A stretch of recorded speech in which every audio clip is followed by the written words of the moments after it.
بسم اللہ الرحمن الرحیم ذالک لیعلم انی لم اخنہ بالغیب وان اللہ لا یہدی کید الخائنین صدق اللہ العلی العظیم۔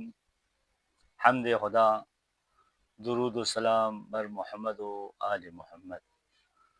تفسیر بحر المحبہ و اسرار المودہ، شیخ احمد غزالی رحمۃ اللہ علیہ۔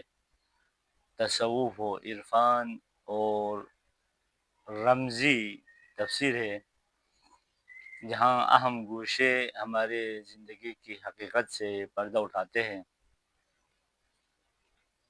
حضرت یوسف علیہ السلام کو جب بادشاہ نے طلب کیا سرکاری پروٹوکول کے ساتھ، سرکاری اعزاز کے ساتھ، آج کل کی اصطلاح میں خصوصی اہتمام کے ساتھ، فل پروٹوکول کے ساتھ، جس طرح ایک ملک کی بادشاہ آتے ہیں، ایک ملک کی بہت بڑی نمائندہ آتے ہیں کوئی اہم کام سے، تو اس کے لیے خصوصی پروٹوکول دیا جاتا ہے۔ لال پٹی بچھایا جاتا ہے یا سبز رنگ کی قالین بچھائے جاتے ہیں، اور جو جنگی جہاز ہے ان کے ساتھ ان کی جہاز کو اپنے حصار میں لے کر پروٹوکول دیتے ہوئے ایئرپورٹ پر پہنچا دیتے ہیں، اور وہاں پہ استقبال کے لیے خود وزیر اعظم، صدر، بادشاہ جو بھی ہو، جو اس کے لیول کی ہو، وہ وہاں جاتے ہیں اور وہاں سے لاتے ہیں۔ تو یہی تمام پروٹوکول دیا گیا حضرت یوسف نبی کو، لیکن یوسف نے ایک شرط رکھا، پہلے جا کے بادشاہ سے بولو ان عورتوں کی کیا حالت ہے جنہوں نے میرے اوپر الزام لگایا۔ اب یقینی ہے ضرورت بادشاہ کو ہے، احتیاجی بادشاہ کی دربار میں ہے، مشکلات بادشاہ کے لیے ہے اور سلطنت کے لیے، یوسف کے لیے تو کوئی نہیں ہے۔ یوسف تو پہلے سے زندان میں ہے، یوسف کو کوئی فنڈ نہیں ہے، کوئی مال نہیں ہے، کوئی بلڈنگ نہیں ہے، کوئی بیلنس نہیں ہے، کچھ بھی نہیں ہے یوسف کی، نہ اس کی کوئی خاندانی پس منظر ہے، ترحال کہ ایک نبی کا بیٹا ہے، نبی کا بھتیجا ہے، نبی کا نواسہ ہے، ایک سلسلہ نبوت کی سرچشمہ ہے اور ان سب کی نمائندہ ہے، رب کریم کا خلیفہ ہے۔ اس کے باوجود امت کے لیے آج ضرورت ہوئی اس ہستی کی۔ یہی سلسلہ نبوت میں بھی یہی رہا، سلسلہ امامت میں بھی یہی رہا، جب بھی امت کو محتاج ہوا، مسائل شرعیہ ہو، مسائل قضاوت ہو، مسائل اقتصادی ہو، پلٹنا پڑا، بولنا پڑا، اقرار کرنا پڑا کہ یہ ہمارے مرجع ہے۔ تو یوسف نے کہا پوچھ لو عورتوں سے کہ کیا ہوا ہے۔ تو عورتوں نے اپنی جو راز تھی، جو ان کی خواہشات تھی، اس کو پردہ ڈال کر یوسف کو متہم کیا تھا، اقرار کر لیا ان لوگوں نے۔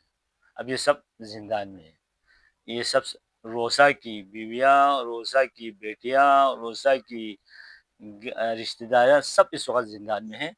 تو حضرت یوسف نے، میرے مقصد ان کو سزا دینا تو نہیں تھا، میرے مقصد تھا اپنی آپ کو منزہ قرار دینا۔ جب ہم معاشرے میں جائیں گے ایک صاف ستھرا کردار کی مالک کی حیثیت سے جائیں گے، نہ کہ متہم کے لحاظ سے۔ کل کوئی انگوٹھی نہ اٹھائیں کہ دیکھو یوسف کل زلیخا کے پیچھے اس طرح مرتے تھے، اس نے یہ کیا تھا، یہ کیا تھا۔ آج ہمارے اوپر حاکم بننے کے لیے آیا ہوا ہے، خصوصاً محبت والے جو اپنے آپ کو خوش وضوحات کی شکل میں دکھا رہے تھے، جو اپنے آپ کو رابطہ خدایان کا خلیفہ سمجھتے تھے، جھوٹے خدایان کا جھوٹے خلیفہ، یہ حقیقی خدا کا حقیقی خلیفہ تھے۔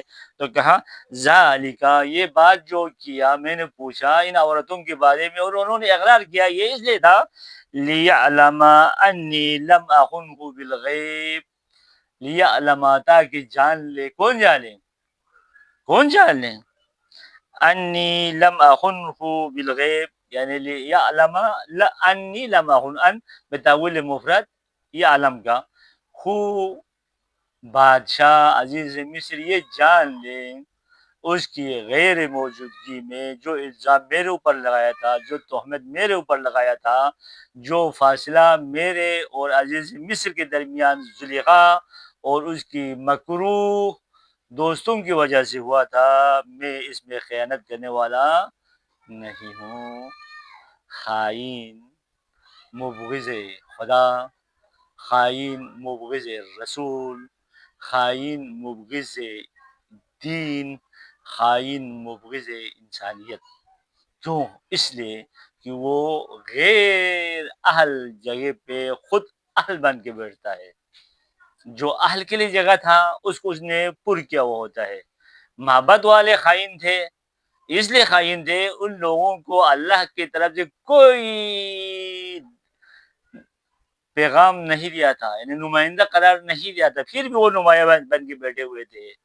اور زلیخا اس لیے خائن ہے کہ اس نے خود گناہ کی طرف دعوت دی یوسف کو، یوسف اس گناہ سے بچنے کے لیے نکالے، لیکن اپنے آپ کو مظلوم کی جگہ پہ رکھا اور یوسف نبی کو متہم کی جگہ پہ رکھا۔ یہ خائن ہے۔ علم کے ساتھ خیانت، بیت المال کے ساتھ خیانت، مملکت کے ساتھ خیانت۔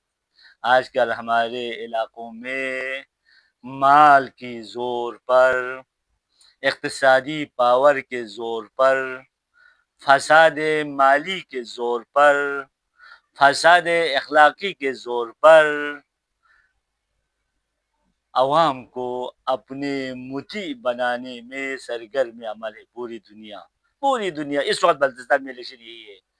غریبوں کے لیے جگہ نہیں ہے، دیانت داروں کے لیے جگہ نہیں ہے، ایمانداروں کے لیے جگہ نہیں ہے، صلحاء کے لیے جگہ نہیں ہے، علماء کے لیے جگہ نہیں ہے، دانشوروں کے لیے جگہ نہیں ہے سیاست میں۔ مال والوں کے لیے سے جگہ ہے، افرادی قوت والوں کے لیے جگہ ہے، چالاک و چپلوسی والے لوگوں کے لیے جگہ ہے۔ یہ اس واقعے کی طرف عکاسی ہے کہ جب نکلے مال و دولت کے ساتھ قارون، تو کہا ان لوگوں نے جو مال و دولت کے پیچھے دیتے تھے، کتنے مال دیا، کتنی دولت دیا۔ دوسرے گروہ نے کہا یہ فنا ہونے والے ہیں، یہ بقا نہیں ہے، اللہ اور اس کے رسول کے اطاعت میں سب کچھ ہے۔ تو کہا ذالک لیعلم، میں ذالک تاکہ لیعلم جان لیں، انی لم اخنہ، وہ جان لیں یعنی عزیز مصر جان لیں، انی لم اخنہ بالغیب، اس کی غیر موجودگی میں، فزیکلی لیولز پر یا روحانی طور پر وہ غیب میں ہے، میں گھر میں ہوں، وہ سرکاری ڈیوٹی دے رہے ہیں، میں گھر میں خیانت کروں، میں ان لوگوں میں سے نہیں ہوں، ہمارا سلسلہ اس میں سے نہیں ہے، ہمارے آبا و اجداد ان میں سے نہیں ہے، ہم خائن نہیں ہے بلکہ ہم امین ہے۔ عہدے کی امانت داری، پیغام رسانی کی امانت داری، مال و دولت میں امانت داری، عوام کی فلاح و اصلاح میں امانت داری ہمارے سرش میں ہے، یہ ہمارے خاندان کی امتیازی حیثیت ہے۔ وَأَنَّ اللَّهَ لَا يَهْدِي كَيْدَ الْخَائِنِينَ، اور یہ بھی جان لو خیانت کرنے والے امت کے ساتھ، خیانت کرنے والے اپنے ذات کے ساتھ، خیانت کرنے والے علم کے ساتھ، خیانت کرنے والے اپنے مال کے ساتھ، خیانت کرنے والے اپنے مملکت کے ساتھ آج بھی رسوا ہے، اور اللہ کی درگاہ میں وہ ہمیشہ کے لیے رسوا ہے۔ جب خائن رسوا ہے تو امین عزت والا ہے اللہ کی درگاہ میں، رسول کی درگاہ میں، مسلمانوں کی درگاہ میں، مومنین کی درگاہ میں۔ وما ابرئ نفسی ان النفس لامارۃ بالسوء۔ انشاءاللہ کل یوسف کی یہ پیغام آپ لوگوں کی گوش گزار کروں گا، یوسف کیا فرما رہا ہے، اور کلام یوسف بے زمان رسول، اور یہ کلام من جانب اللہ کی طرف سے یوسف کی کلام کو نبی برحق پر القاء کر رہا ہے رب کریم کی طرف سے۔ اللہم صلی علی محمد و آل محمد۔